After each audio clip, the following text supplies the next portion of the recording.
2019లో party ఓడిపోయిన తర్వాత ఆ నియోజకవర్గంలో పార్టీని కాపాడే దిక్కు కూడా లేదు. కార్యకర్తలు ఆ పార్టీ బలం కావచ్చు, కానీ వారిని సమీకృతంగా ఉంచుకుంటూ పార్టీని 5 ఏళ్ల పాటు ప్రతికూల పరిస్థితుల మధ్య కాపాడుకుంటూ రావడం కేవలం ఆయన కష్టమే.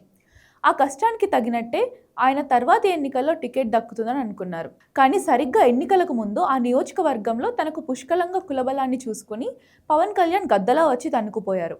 పొత్తుల్లో పవన్కు పిఠాపురం నియోజకవర్గాన్ని కేటాయించే ముందు మాయమాటలతో బుజ్జగించి ఎమ్మెల్సీ పదవి కట్టబెడతామంటూ ఆశలతో ఊరడించి ఆయనను శాంతింపజేసిన తెలుగుదేశం అధిష్టానం ఎన్నికల తర్వాత కూడా పార్టీ మర్యాదను కాపాడడానికి నియోజకవర్గాల్లో కష్టపడుతున్నందుకు తగిన బహుమానమే చెల్లించింది. ఆయనను పార్టీ ఇన్ఛార్జ్ పదవి నుంచి కూడా తొలగించింది. పిఠాపురం వర్మను తెలుగుదేశం నియోజకవర్గ ఇన్ఛార్జ్గా తొలగించి ఆయన స్థానంలో ఒక ప్రత్యేక కమిటీకి బాధ్యతలు అప్పగిస్తున్నట్టుగా పల్లా శ్రీనివాసరావు వెల్లడించారు. నియోజకవర్గంలో జనసేన కేడర్తో వరుస వివాదాల నేపథ్యంలో ఈ నిర్ణయం తీసుకున్నట్లు ఆయన వెల్లడించారు. పాపం, పార్టీ కోసమే కష్టపడుతూ వచ్చిన వర్మ పార్టీ నిర్ణయానికి కట్టుబడి ఉంటానంటూ కన్నీళ్లు పెట్టుకొని చెప్పడం ఇక్కడ గమనించాల్సిన విషయం.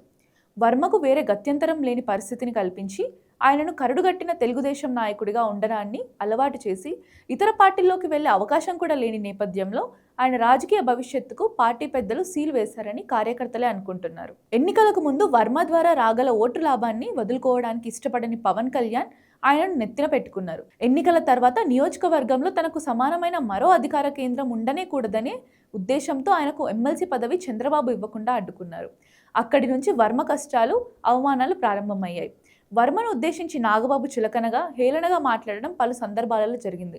చంద్రబాబు ఫోటో లేని అధికారిక కార్యక్రమంలో నిరసన చెప్పినందుకు రేగిన వివాదం ఇప్పుడు వర్మ పదవినే ఊడగొట్టింది.